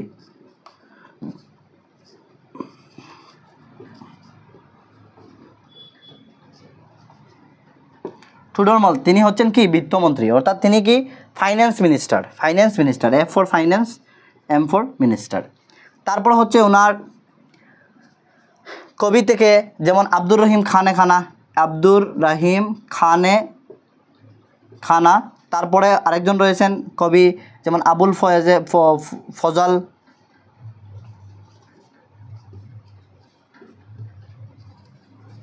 তারপরে হচ্ছেন ওনার আরেকজন কবি ফয়েজি, আবুল ফজল আল ফয়েজি হচ্ছে দুনো ভাই। তারপরে 8তম হচ্ছে ওনার কুকারকে বলা হতো মুল্লাদো পিয়াজো। আর ওনার 9তম হচ্ছে আরেকজন, যাকে হিস্টোরিয়ানরা অনেক 2জন বলেছেন। একজন বলেছেন যে 9তম যিনি হচ্ছেন ওনার নাম হচ্ছে কি ভগবান দাস, কেউ বলেছেন তার নাম হচ্ছে হাকুমুল হুক্কান। এই 2টি নাম রয়েছে, তো আমরা ভগবান দাস বলবো। এই হচ্ছে 9 জন ওনার নবরত্ন, যাকে বলা হয় বীরবল, যার নাম হচ্ছে মহেশ দাস, অ্যাডভাইসার ছিলেন। মানসিংহ কমান্ডার ছিলেন। তারপরে তানসেন তানসেনের আরেকটি নাম আমার মনে আসছে না, অরিজিনাল নাম রয়েছে, আপনারা যদি জানেন কমেন্ট বক্সে জানাবেন। তার কাজ ছিল সিঙ্গার, উনি দুই ধরনের গান গাইতেন, একটি হচ্ছে রাগমালার, একটি হচ্ছে দীপমালার। আর তারপর হচ্ছে টুডরমাল হচ্ছে ফাইন্যান্স মিনিস্টার। তারপরে আব্দুর রহিম খানে খানা ছিলেন কবি, পয়েট। তারপর হচ্ছেন আব্দুল ফয়েজি, তিনিও ছিলেন পয়েট। এবং ফয়েজি, আবুল ফজল অ্যান্ড আব্দুল ফজলের ভাই, উনিও ছিলেন পয়েট, দুনো ভাই ছিলেন। আর 8তম হচ্ছে মোল্লাদো পিয়াজো, উনি কুকার ছিলেন। আর 9তম হচ্ছে ভগবান দাস, উনি ছিলেন কি, উনিও একজন কবি ছিলেন বলে আমরা দেখেছি। তো এই জায়গার মধ্যে আকবর কিন্তু পড়ালেখা জানতেন না, যার ফলস্বরূপ আকবর নিজের জীবনী লিখতে পারেননি। ওনার জীবনী কিন্তু এই দুই ভাই লিখেছিলেন, এই জন্য আমি ব্রাদার লিখেছি। আবুল ফজল অ্যান্ড ফয়জি লিখেছিলেন। ওনার জীবনী 2টি বুক লেখা হয়েছিল। নাম্বার 1 হচ্ছে আকবরনামা, আর নাম্বার 2 হচ্ছে আইনে আকবরী।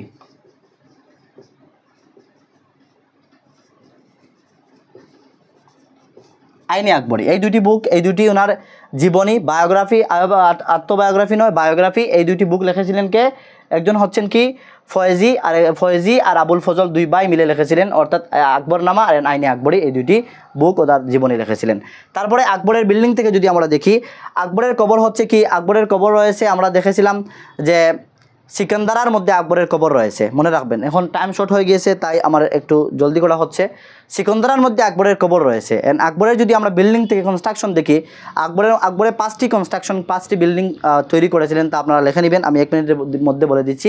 নাম্বার 1 হচ্ছেন ওনার ওয়াইফ ছিলেন যদুবাই, মনে রাখবেন, ওনার ওয়াইফ ছিলেন যদুবাই।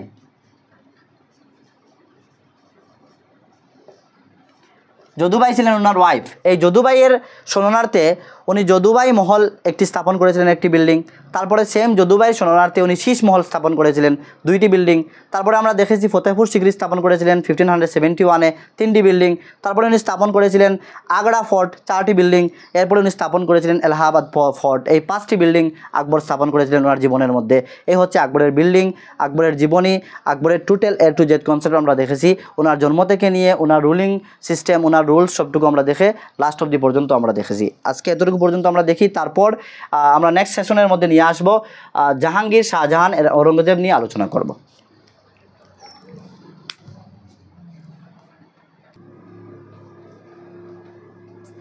আমরা লাস্ট পেজের মধ্যে আলোচনা করেছিলাম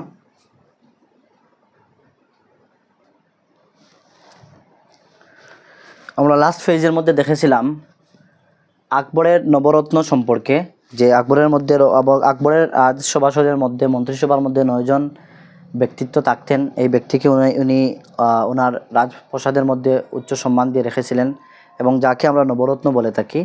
এই নবরত্ন থেকে আমরা দেখেছিলাম নাম্বার 1 হচ্ছেন বীরবল, যাকে মহেশ দাস বলা হতো।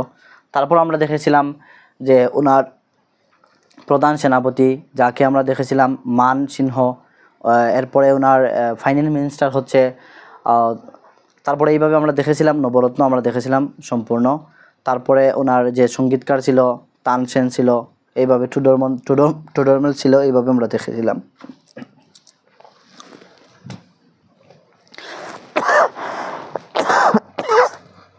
এখন আমরা জাহাঙ্গীর, শাহজাহান এর ঔরঙ্গজেব সম্পর্কে বিস্তারিত দেখব, যে কিভাবে এক্সামের মধ্যে কোন কোন পয়েন্ট ইম্পর্টেন্ট আমাদের এক্সামের মধ্যে আসে। তো আকবরের শেষ দেখেছিলাম, আকবরের ওয়াইফের নাম কী ছিল, যোধাবাই। আকবরের ওয়াইফের নাম কী ছিল, যোধাবাই। এই জায়গায় একটি কনফিউজ ক্রিয়েট হয়, এই জন্য আমি এই জায়গায় আবার লিখে দিচ্ছি, আপনারা মনে রাখবেন। কেননা জাহাঙ্গীরের ওয়াইফকে উনি কী করেছিলেন, আদর করে যোধাবাই লকব দিয়েছিলেন। তো জাহাঙ্গীর সম্পর্কে আমরা আরম্ভ করি, জাহাঙ্গীরের কনসেপ্ট। আকবরের ছেলে হচ্ছেন জাহাঙ্গীর। জাহাঙ্গীরে ছোটোবেলায় ওনাকে সালিম বলে ডাকা হতো, প্রতিটি পয়েন্ট মনে রাখবেন। এবং ওনাকে কখনো আদর করে সিকু বাবা বলে ডাকা হতো।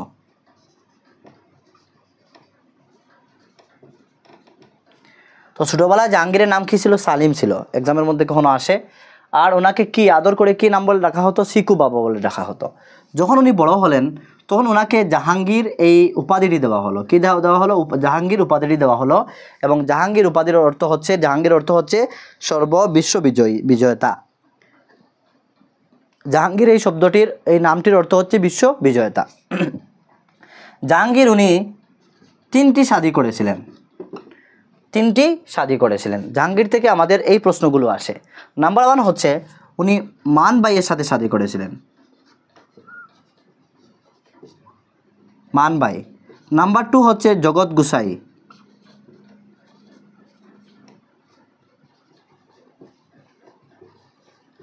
আর নাম্বার 3 হচ্ছে মেহরুন্নেসা।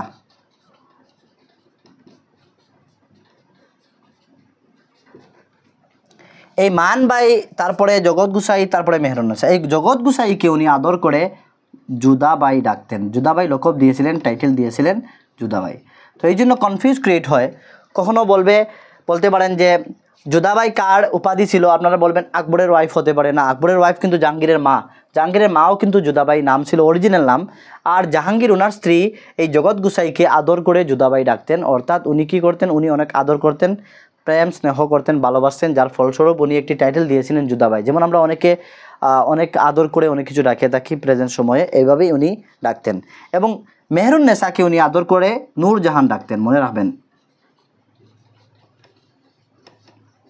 নূরজাহান এবং মেহরুন্নেসা বোথ সেম, একই মহিলা, অর্থাৎ এই জাহাঙ্গীরের বিবি।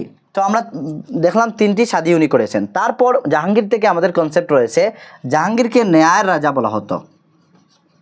ন্যায়ের রাজা বলা হতো। কেন ন্যায়ের রাজা বলা হতো?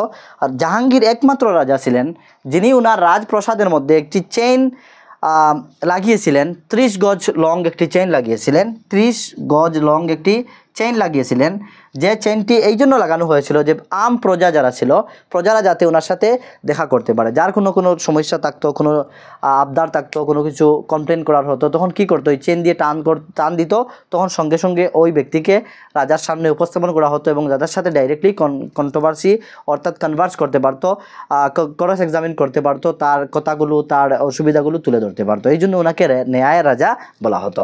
এই হচ্ছে আমাদের জাহাঙ্গীর থেকে 2-3টি পয়েন্ট। আরও 2-3টি পয়েন্ট আমাদের জানতে হবে। জাহাঙ্গীরের রাজসভায় তখন তেমন যে যুদ্ধ হয়নি, এগুলি নিয়ে আমাদের কোনো পয়েন্ট নেই, এক্সামের মধ্যে আসে না। প্রিভিয়াস ইয়ার কোয়েশ্চেন পেপারের মধ্যে যে জাহাঙ্গীর কোনো জং করেছিলেন, কি করেছিলেন, তা থেকে আসেনি, কোনো জঙ্গ করেছিলেন না ওনার পিরিয়ডের সময়।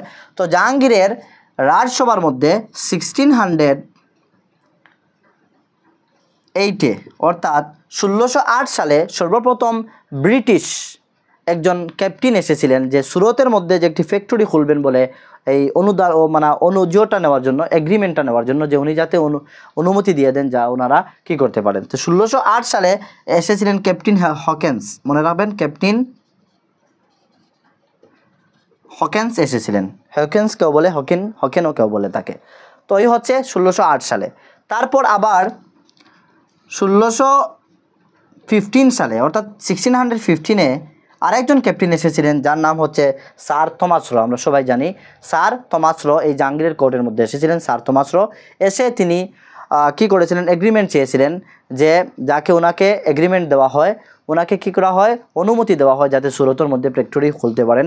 তখন জাহাঙ্গীর কিন্তু ওদেরকে কি করেছিলেন, অনুমতি দিয়েছিলেন যে তোমরা ফ্যাক্টরি খুলতে পারো সুরতের মধ্যে। তখন থেকে ইংরেজরা ভারতবর্ষের মধ্যে এসে গিয়েছে। তারপর আমরা দেখব কীভাবে ইংরেজের শাসন মডার্ন হিস্ট্রির মধ্যে আমরা দেখব কীভাবে তারা আক্রমণ করে, কীভাবে কী করে।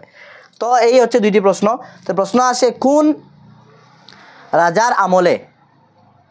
রাজার আমলে ভারতবর্ষের মধ্যে সর্বপ্রথম ইংরেজরা এসেছিল? তা হচ্ছে জাহাঙ্গীর। যদি বলা হয় সর্বপ্রথম কে এসেছিল ইংরেজ, তার নাম কী ছিল? তা হচ্ছে ক্যাপ্টেন হকিং। কত সনে এসেছিল? তা হচ্ছে 1608 সনে।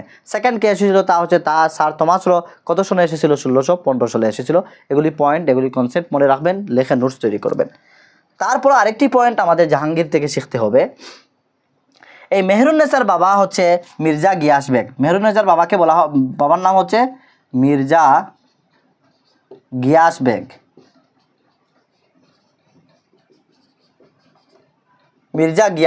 এই মির্জা গিয়াসকে জাহাঙ্গীর আদর করে ভালোবেসে একটি উপাধি দিয়েছিলেন, তা হচ্ছে এতেমাদ। কখন এক্সামের মধ্যে আসে, এতেমাদ কার উপাধি কে দিয়েছিলেন? এতেমাদ হচ্ছে মেহরুন্নেসা নূরজাহানের বাবা মির্জা গিয়াস বেগের লকব বা উপাধি বলতে পারেন, টাইটেল বলতে পারেন, তা জাহাঙ্গীর দিয়েছিলেন। জাহাঙ্গীর থেকে আরেকটি প্রশ্ন তৈরি হয়, যে মুঘলের কোন রাজার কবর ভারতের মধ্যে নেই? মুঘলের একমাত্র জাহাঙ্গীরের কবর বর্তমানে পাকিস্তানের মধ্যে লাহোরের মধ্যে রয়েছে। জাহাঙ্গীরের কবর কোথায় রয়েছে? পাকিস্তানে লাহোরের মধ্যে রয়েছে, এই কথাটি মনে রাখবেন, পাকিস্তানে লাহোরের মধ্যে রয়েছে। তারপর জাহাঙ্গীর থেকে আরেকটি প্রশ্ন আসে যে কোন রাজার আমলে ভারতবর্ষের প্রিন্টিং চরম সীমার মধ্যে ছিল? প্রিন্টিং মিনস হচ্ছে এই আর্টগুলি, আর্ট কলা, চিত্রকলা। আর্ট মিনস হচ্ছে চিত্রকলা। চিত্রকলা চরম সীমার মধ্যে ছিল, তা হচ্ছে জাহাঙ্গীরের সময়ে চিত্রকলা চরম সীমার মধ্যে ছিল। তো জাহাঙ্গীর থেকে আমাদের এই পয়েন্টগুলো জানলেই চলবো, এর থেকে বেশি আমাদের এক্সামের মধ্যে আসে না, এর থেকে বেশি পয়েন্ট আমাদের প্রয়োজন নেই। তারপরে আমরা দেখব জাহাঙ্গীরের টাইম পিরিয়ড শেষ হয়ে যায় 1605 থেকে নিয়ে 1627 অবধি পর্যন্ত। 27-এ ওনার মৃত্যুবরণ করেন। তারপর ওনার ছেলে শাহজাহান। শাহজাহান থেকে আমাদের বিল্ডিং দেখতে হবে, অনেকটা ইম্পর্টেন্ট বিল্ডিং, তাজমহল নিয়ে অনেকটা প্রশ্ন তৈরি হতে পারে, তা আমরা দেখবো কনসেপচুয়াল আন্ডারস্ট্যান্ডিংয়ের সাথে সাথে ক্লিয়ার করব।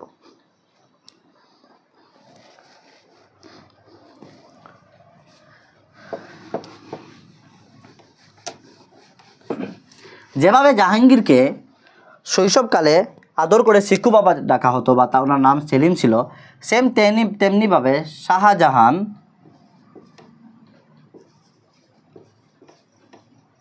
ওনার ছোটোবেলার নাম ছিল খুররম।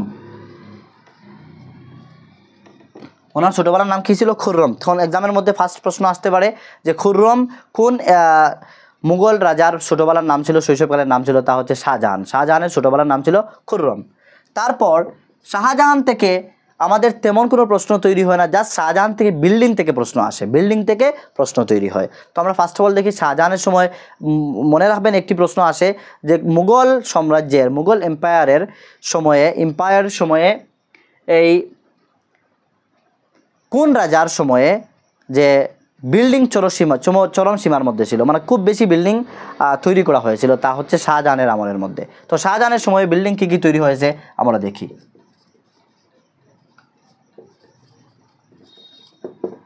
শাহজাহানের আমলে বিল্ডিং তৈরি হয়েছে, নাম্বার 1 হচ্ছে রেড ফোর্ট অর্থাৎ লাল কিলা।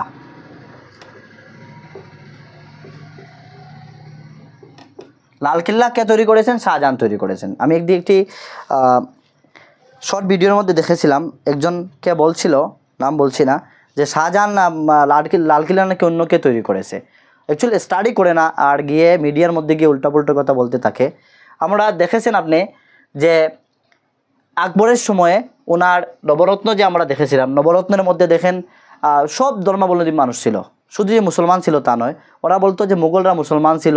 অনেকে বলে বর্তমানে ভারতবর্ষের মধ্যে এমন মানুষ রয়েছে যাদের শিক্ষা দীক্ষা নেই, জানে না, হিস্ট্রি নিয়ে কিছু জানে না, পড়াশোনা করেনি।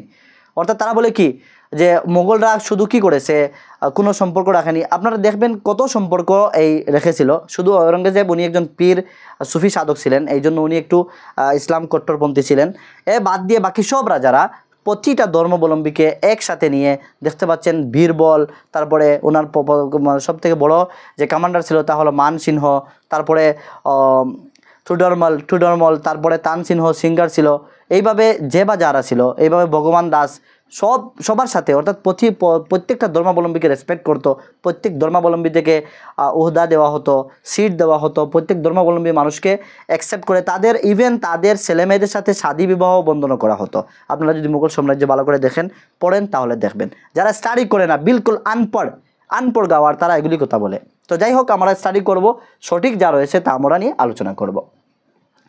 তো শাহজাহানের সময় থেকে আমরা দেখবো, তার কন্ট্রোভার্সি কথা নিয়ে নেব না, যেমন জাস্ট বলেছি, যারা স্টাডি করে না, উইদাউট স্টাডি করে, হিস্ট্রি না জেনে উল্টো পাল্টো কথাগুলো বলে।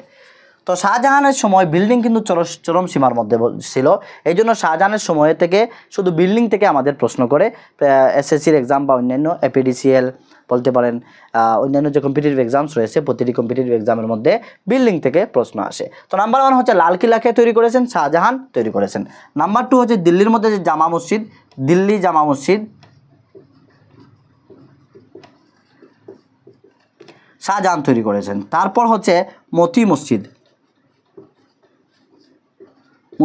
শাহজাহান তৈরি করেছেন। তারপর হচ্ছে আরেকজন তখতে তাউস নাদির শাহ যখন আক্রমণ করে দিল্লির মধ্যে, আপনারা দেখবেন, পরবর্তী সময় আলোচনা করব, তখন তখতে তাউস নিয়ে গিয়েছিল।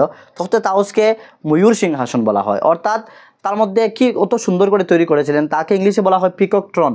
তা দেখব, তাও কিন্তু শাহজাহান তৈরি করেছিলেন, তখতে তাউস।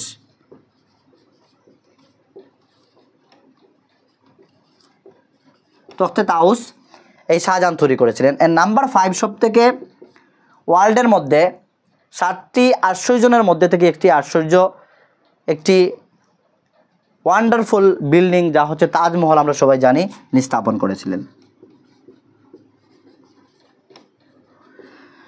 তাজমহল শুধু জানলে হবে না, তাজমহল থেকে আমাদের এক্সট্রা 2-4টি পয়েন্ট জানতে হবে। তাজমহল সম্পর্কে আমরা জানি নাম্বার 1 এগুলি আমরা জানলাম, এগুলি উনি কী করেছেন, কনস্ট্রাক্ট করেছেন, বিল্ডিং তৈরি করেছিলেন। ভারতবর্ষের মধ্যে প্রেজেন্ট সময়ে এগুলি রয়েছে, এগুলি হচ্ছে মুসলমানের অবদান। তারপর আমরা দেখব এই শাহজাহান উনি যে তাজমহল তৈরি করেছেন, তাজমহল থেকে কয়েকটি ফ্যাক্ট আমাদের জানতে হবে। নাম্বার 1 তাজমহল কেন তৈরি করেছেন? ওনার স্ত্রী ছিলেন শাহজাহানের মমতাজ মহল, আমরা সবাই জানি।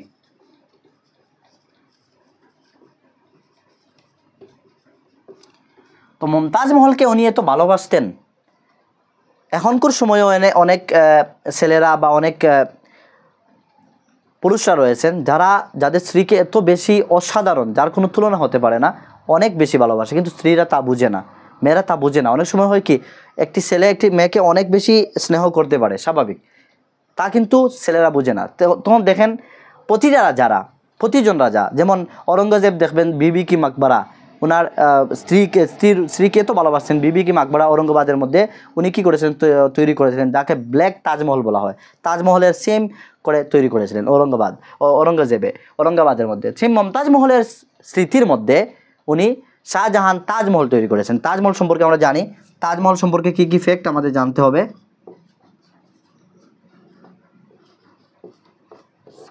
নাম্বার 1 হচ্ছে তাজমহল স্থাপন করা হয় 1631-তে আর কমপ্লিট হয় 1653-তে, অর্থাৎ টোটালি 22 ইয়ার্স সময় লাগে।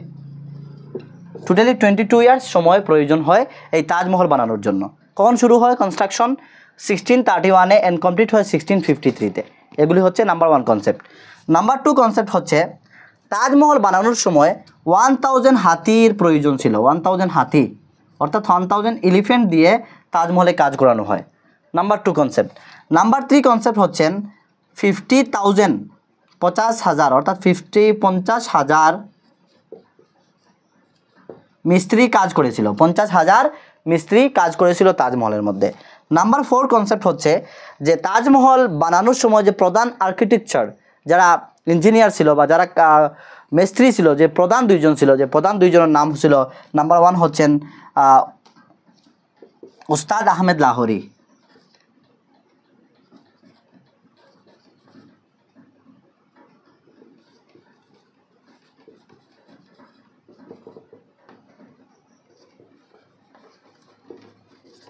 নাম্বার 1 হচ্ছেন উস্তাদ আহমদ লাহোরী আর নাম্বার 1 হচ্ছেন উস্তাদ ঈশা খান।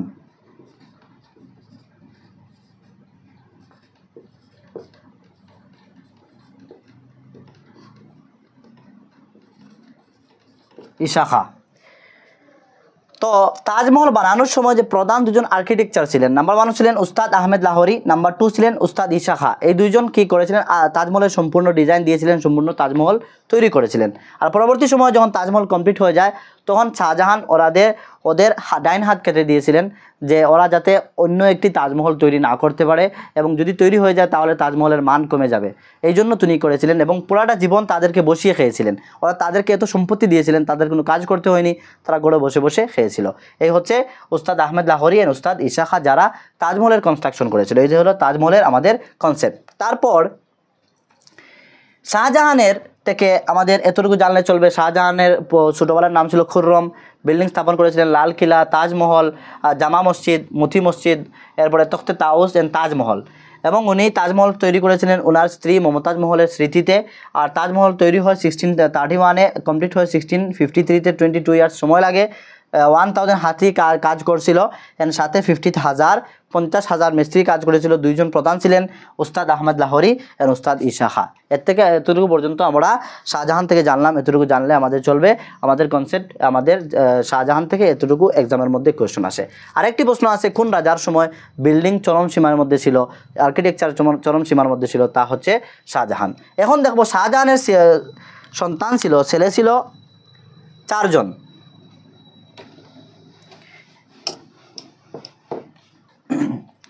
শাহজাহানের ছেলে ছিল 4 জন। নাম্বার 1 হচ্ছে দারা শেকুয়া,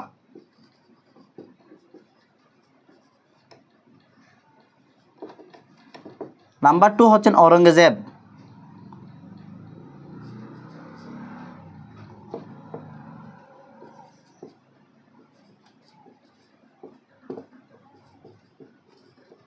এর নাম্বার 3 হচ্ছে সুজা। আমি জাস্ট মেইন নামটি বলছি, যে নামে ওদের পরিচিতি অনেক লং লং নাম রয়েছে। আর নাম্বার 4 হচ্ছেন মুরাদ। এই হচ্ছেন 4 জন সন্তান, 4 জন ছেলে শাহজাহানের। তো শাহজাহানের সবথেকে বড় ছেলে হচ্ছে দারা শেকুয়া। দারা শেকুয়া কিন্তু যেমন শাহজাহানের ছেলে ঠিকই, কিন্তু দারা শেকুয়া ছিল অন্য ধর্মাবলম্বী, অন্য ধর্মের দিকে অ্যাডিক্টেড।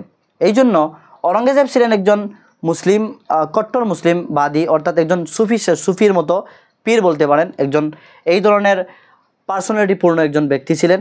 আর ঔরঙ্গজেব যখন দেখলেন বড় ভাই ছিল দারা, সে কী ছিল, সে ছিল অন্য ধর্মের দিকে এডিক্টেড, অর্থাৎ সে যদি রাজা হয়ে যায় তাহলে কি করবে, শুধু প্রজাদেরকে কষ্ট দিবে। আর তখনকার সময়ে প্রজারা ছিল সবই বেশিরভাগই মুসলমান ধর্মাবলম্বী, মুসলমানকে ফলো করতো, অর্থাৎ ইসলাম ধর্মাবলম্বী। আর দারা শেকুয়া কী করতো, সে একটি আংটি পরিধান করতো, যে আংটির মধ্যে অন্য ধর্মাবলম্বীর মূর্তির ফটো ছিল লাগানো, এইভাবে করতো। ইভেন দারা শেকুয়া যেমন সনাতন ধর্মাবলম্বী গীতা, একটি প্রশ্ন আসে, গীতাকে কে সর্বপ্রথম ট্রান্সলেট করেছিল ফার্সি ভাষায়? তো গীতাকে সর্বপ্রথম এই দারা উনি ট্রান্সলেট করেছিলেন ফার্সি ভাষায়। তো বুঝতে পারছেন ওনার পার্সোনালিটি কীভাবে রয়েছে। তো উনি কী করতেন, উনি নিজের ধর্মকে ছেড়ে, যেভাবে অন্যান্য রাজারা এবং ঔরঙ্গজেব অন্যান্য যে রাজারা ছিলেন প্রতি ধর্মকে কী করতেন, সমান চোখে দেখতেন, মন্দির তৈরি করে দিতেন, সব ঠিকই আছে। কিন্তু দারা সে নিজের ধর্মকে ছেড়ে অন্য ধর্মের দিকে বেশি এডিক্টেড ছিল। আর সে আইয়াসি করতো শুধু। এই দারা যিনি ছিলেন সে কী করতো, আইয়াসি করতো। কীভাবে আইয়াসি করতো, সে মহিলা নিয়ে সে মদ পান করতো, বিভিন্ন যে ধর্মের খিলাফ কাজ করতো, অর্থাৎ সে ধর্মর কোনো কাজ তার কাছে ছিল না, নামাজ পড়তো না, এইভাবে অনেক কিছু ছিল। যখন ঔরঙ্গজেব এই অবস্থা দেখলেন, তখন দেখলেন যদি দারা তো বড় ভাই, দারা তো রাজা হবেই শাহজাহানের পর, যদি দারা রাজা হয়ে যায় তাহলে দারার দ্বারা অনেক বড় কুকর্ম হবে এবং দারার দ্বারা মানুষে অনেক কষ্ট ফিল করবে। যার ফলস্বরূপ ঔরঙ্গজেব কী করলেন, ঔরঙ্গজেব শাহজাহান ওনার বাবাকে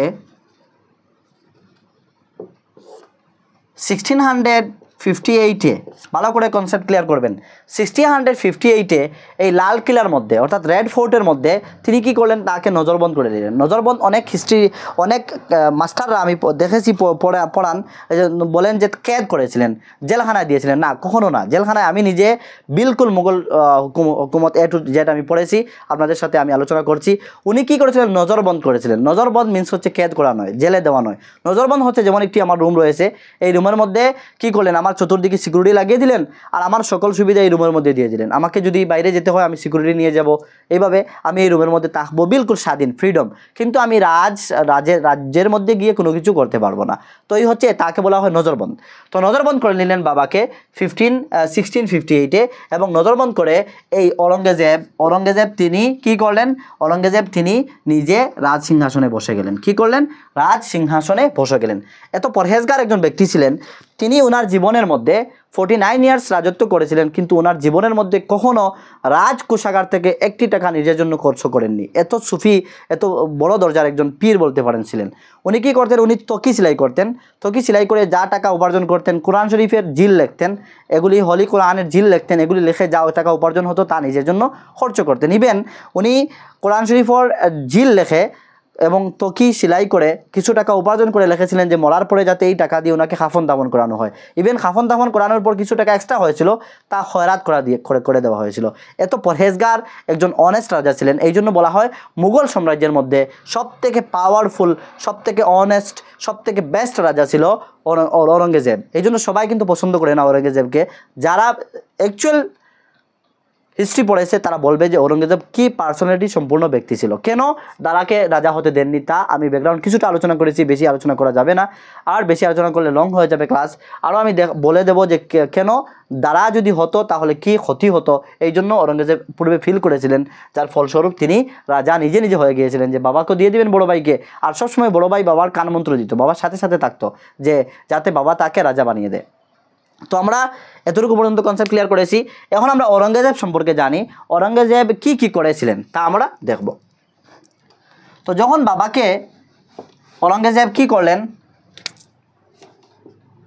ঔরঙ্গজেব বাবাকে নজরবন্দ করলেন 1658-এ, আর 1666-এ যাওয়ার পর শাহজাহানের মৃত্যু হয়ে যায়। মনে রাখবেন 1666-এ শাহজাহানের মৃত্যু হয়ে যায়।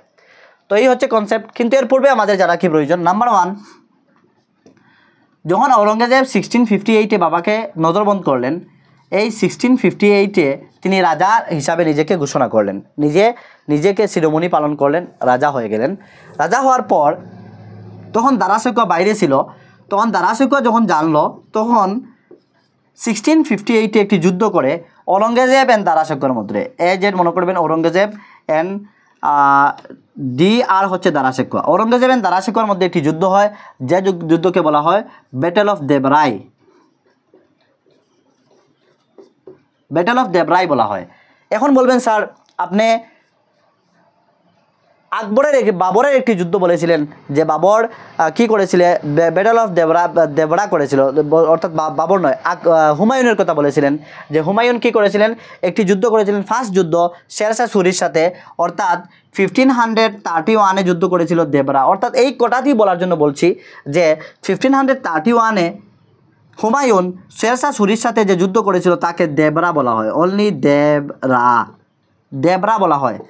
আর ঔরঙ্গজেব অ্যান্ড দারা শৈকিয়ার মধ্যে যে 1659-এ যুদ্ধ হয়েছিল তাকে বলা হয় ব্যাটেল অফ দেবরাই। এই জায়গায় কনফিউশন ক্রিয়েট হয়, অনেকে ভুল আনসার দিয়ে আসে, এই জন্য দেবরাই আর দেবরাই কথাটি মনে রাখবেন। তখন কি করলেন ঔরঙ্গজেব, কি হলেন, ঔরঙ্গজেব জিতে গেলেন।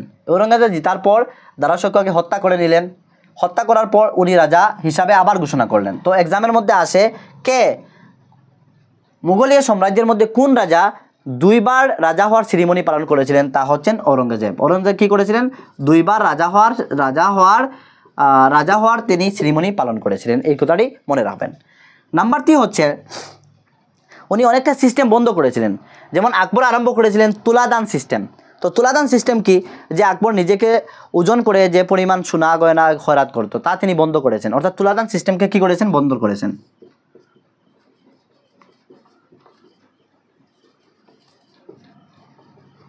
সিস্টেম কি করেছেন, বন্ধ করেছেন। তারপর তিনি এই যে নবরুজ উৎসব বলে একটি পালন করা হতো, নবরুজ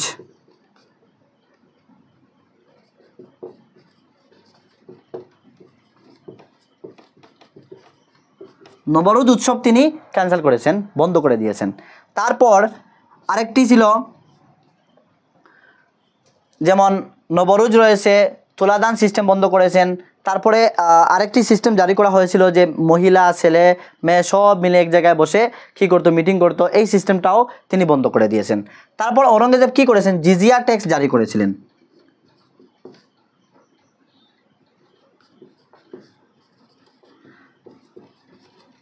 জিজিয়া ট্যাক্স আরম্ভ করেছিলেন, নাম্বার 1 কাজ তিনি করেছিলেন, জিজিয়া ট্যাক্স আরম্ভ করেছিলেন।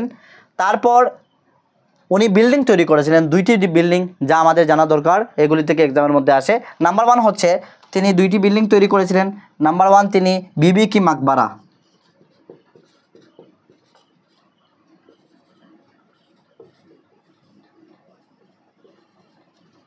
বিবি কি মাকবারা তৈরি করেছিলেন, তা হচ্ছে ঔরঙ্গাবাদের মধ্যে বর্তমানে প্রেজেন্ট রয়েছে, ঔরঙ্গাবাদের মধ্যে তৈরি করেছিলেন। ওনার বিবি ছিলেন দিলরাস বানু ছিলেন ঔরঙ্গজেবের ওয়াইফ, বিবি।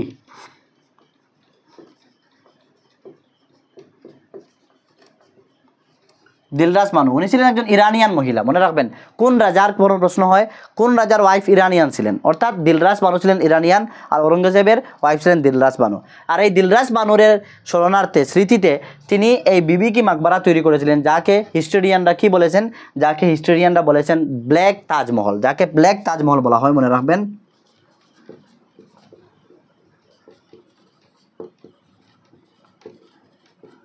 যাকে ব্ল্যাক তাজমহল বলা হয়। আর দ্বিতীয়ত উনি কি করেছেন, আরেকটি বিল্ডিং মতি মসজিদ আরেকটি স্থাপন করেছেন। আমরা দেখেছি শাহজাহান মতি মসজিদ স্থাপন করেছেন। আর আগ্রায়ের মধ্যে অর্থাৎ রেড ফোর্টের মধ্যে, লাল কিলার মধ্যে একটি মতি মসজিদ রয়েছে ছোটো মোটো, আপনারা গেলে রেড ফোর্টের মধ্যে দেখবেন। এই মতি মসজিদটি কিন্তু শাহজাহান স্থাপন করেছেন, আওরঙ্গজেব স্থাপন করেছেন।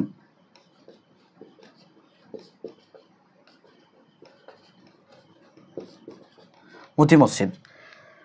তো আমাদের এতটুকু ক্লিয়ার হয়ে গেল কনসেপ্ট ঔরঙ্গজেব থেকে। ঔরঙ্গজেব থেকে আরও প্রশ্ন আসতে পারে যে ওনার আত্মজীবনী উনি লিখেছিলেন। বর্তমানে দেওবন্দের যারা স্টাডি করে মাদ্রাসার মধ্যে, তাদের যখন ইফতার করে অর্থাৎ মুফতি বনে, এই মুফতি বনার জন্য এই বুকটি পড়ানো হয়, তা হচ্ছে ফতোয়ায়ে আলমগীরি। অর্থাৎ এই জন্য আরেকটা আমরা পয়েন্ট পেয়ে গেলাম যে কোন রাজা আলমগীর লকব কী করেছিলেন, টাইটেল অ্যাচিভ করেছিলেন বা টাইটেল নিজে কী করেছিলেন, অর্জন করেছিলেন বা টাইটেল গ্রহণ করেছিলেন, তা হচ্ছে ঔরঙ্গজেব। আলমগীর,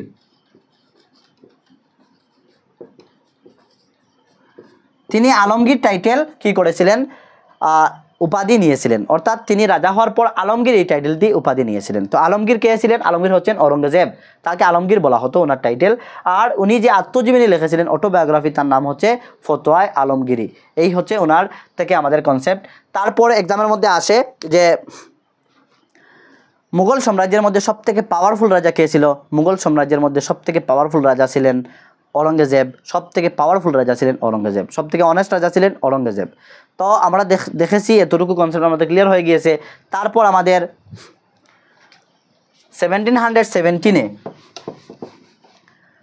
অর্থাৎ 1707 সালে ঔরঙ্গজেবের মৃত্যু হয়ে যায়। 1707 সালে যখন ঔরঙ্গজেবের মৃত্যু হয়ে যায়, তারপর থেকে এই মুঘল এম্পায়ার অর্থাৎ পতনের দিকে, ডিক্লাইনের দিকে চলে যায়, ধীরে ধীরে পতন হয়ে যায়। আর 1707-এর পরে আরও 2জন রাজা 3জন রাজা হয়েছিলেন। যেমন একজন ছিলেন, মনে আসছে না, একজন রাজা ছিলেন শেষের রাজা, ওনার নাম কি মনে আসছে না, ওনার নাম, অর্থাৎ যে বা যারা রাজা ছিলেন পরবর্তী সময়ের, এই রাজা সব দুর্বল ছিলেন এবং এই রাজাগুলা সব অন্য ইস্ট ইন্ডিয়া কোম্পানি, ব্রিটিশের আন্ডারে রাজত্ব করেছিলেন। অর্থাৎ আর মুঘলের সাম্রাজ্য তেমন মজবুতভাবে হয়নি। তো আমরা বাহাদুর শাহ জফর, বাহাদুর শাহ জফর নাম এসেছে। বাহাদুর শাহ জফর ফার্স্ট, বাহাদুর শাহ জফর সেকেন্ড, এইভাবে আরও রাজা ছিলেন। কিন্তু 1707-এর পর থেকে এই পার্টটুকু আমাদের মডার্ন হিস্ট্রিতে চলে আসে। অর্থাৎ আমাদের মেডিয়েবল হিস্ট্রি আজকে কমপ্লিট হয়ে গিয়েছে 1707 অবধি পর্যন্ত। 1707-এ আমাদের কি হয়? ঔরঙ্গজেবের মৃত্যু হয়ে যায়। 1707-এ যখন ঔরঙ্গজেবের মৃত্যু হয়ে যায়, তখন এই দিল্লি, অর্থাৎ দিল্লির মধ্যে যে সাম্রাজ্য স্থাপন হয়েছিল মুঘল এম্পায়ার, মুঘলের সাম্রাজ্য বিলকুল ডিক্লাইনের দিকে চলে যায়। ধীরে ধীরে মুঘলের সাম্রাজ্য পতন হয়ে যায়। আর আমরা নেক্সট ক্লাসের মধ্যে আমরা মডার্ন হিস্ট্রি আরম্ভ করব 1707 থেকে নিয়ে। আমরা কি করব? 1707 টু আমরা 1947 অর্থাৎ 15 আগস্ট আমাদের ইন্ডিপেন্ডেন্স অবধি পর্যন্ত আমরা নেক্সট মডার্ন ক্লাসের মধ্যে, একটি ক্লাসের মধ্যে চেষ্টা করব কভার করতে পারি প্রতিটা each and every point, each and every event, each and every movement আমরা নিয়ে আলোচনা করব, যেগুলি আমাদের মাস্ট ইম্পর্টেন্ট প্রতিটি কম্পিটিটিভ এক্সামের জন্য। আর আজকে যা আলোচনা করলাম, আশা করি মুঘল এম্পায়ার থেকে এর বাইরে কোনো প্রশ্ন আসবে না। বাবর থেকে, হুমায়ুন থেকে, আকবর থেকে, জাহাঙ্গীর, তারপরে শাহজাহান, ঔরঙ্গজেব থেকে যা আমরা পয়েন্ট শিখলাম, যা কিছু আলোচনা করলাম, যা কিছু কনসেপ্ট ক্লিয়ার করলাম, এই কনসেপ্টটুকু আমাদের ক্লাসের জন্য যথেষ্ট, আমাদের কম্পিটিটিভ এক্সামের জন্য যথেষ্ট। আর পরবর্তী সময়ে যদি সময় থাকে, তাহলে মুঘল আমাদের হিস্ট্রি নিয়ে একদিন আলোচনা করব, বিলকুল লং একটি ক্লাস নেব, জাস্ট হিস্ট্রি নিয়ে আলোচনা করব। তো আশা করি আপনাদের ক্লাসটি ভালো লাগবে। আর আপনারা সবাই লাইক করবেন, আপনারা একটি একটি করে সবাই কমেন্ট করবেন এবং আপনাদের ফ্রেন্ড সার্কেলস, রিলেটিভস অনেক কম্পিটিটিভ এক্সামের ফিল্ডে রয়েছেন, তৈরি করছেন, ওনাদেরকে সুযোগ সুবিধা প্রদান করে দিবেন, শেয়ার করে দিতে পারেন। এবং আপনাদের সবাইকে ধন্যবাদ জ্ঞাপন করি এতক্ষণ আমার সঙ্গে থাকার জন্য, এত সময় সঙ্গে থেকে ক্লাসগুলো ওয়াচ করার জন্য। আর তারপর আপনারা যদি এখন অবধি পর্যন্ত আমার চ্যানেলটি সাবস্ক্রাইব করেননি, আপনারা সাবস্ক্রাইব করে রাখবেন, কেননা একটি এডুকেশনাল প্ল্যাটফর্ম বরাকবলির মধ্যে বলতে পারেন প্রথম প্ল্যাটফর্ম, আর কোনো এইভাবে প্ল্যাটফর্ম নেই যে কম্পিটিটিভ এক্সামের জন্য, প্রতিটি কম্পিটিটিভ এক্সামের জন্য গাইড দেওয়া হয়। আমরা আসাম ডাইরি রিক্রুটমেন্ট সামনে রেখে স্টাডি করছি। আমাদের 3টি সাবজেক্ট ক্লিয়ার হয়ে গিয়েছে, আমাদের maths, reasoning and also English. তারপর আমাদের বর্তমানে এসএসসি জেনারেল নলেজ চলছে, উইদিন এ ফিউ ডেইসের মধ্যে আমাদের কমপ্লিট হয়ে যাবে। তো আপনারা প্লেলিস্টে ভিডিওস রয়েছে ম্যাথস ও রিজনিংয়ের, যদি দেখেন বিলকুল কনসেপ্ট ক্লিয়ার হবে বাংলা ভাষায়। অন্য ভাষায় যদি আপনি দেখেন হিন্দি ও আসামিস রয়েছে, আপনি যতটা কনসেপ্ট ক্লিয়ার হবে তার থেকে কম সময়ে বাংলা ভাষায় যদি নিজের রিজনাল ল্যাঙ্গুয়েজে দেখেন তাহলে কনসেপ্ট আরও ভালো করে ক্লিয়ার হবে। তাই প্লেলিস্টে ভিডিও রয়েছে, আপনি দেখতে পারেন, ক্লাসেস রয়েছে দেখতে পারেন। আমি ভিডিও ডেসক্রিপশনে ডাইন পাশে মোর রয়েছে, মোরে ক্লিক করে আপনি ডেসক্রিপশনে গিয়ে দেখতে পারেন, ক্লাসেস দিয়ে দেবো, আপনারা দেখতে পারেন। এবং আমি হোয়াটসঅ্যাপ গ্রুপের লিঙ্ক দিয়ে দেবো, যদি আপনার নোটসের প্রয়োজন হয়, আমার সাথে কোনো আস্কিং করার প্রয়োজন হয়, হোয়াটসঅ্যাপ গ্রুপে জয়েন করে নেবেন। তো আশা করি আপনাদের সবাই ক্লাসটি ভালো লেগেছে। Thank you so much for watching.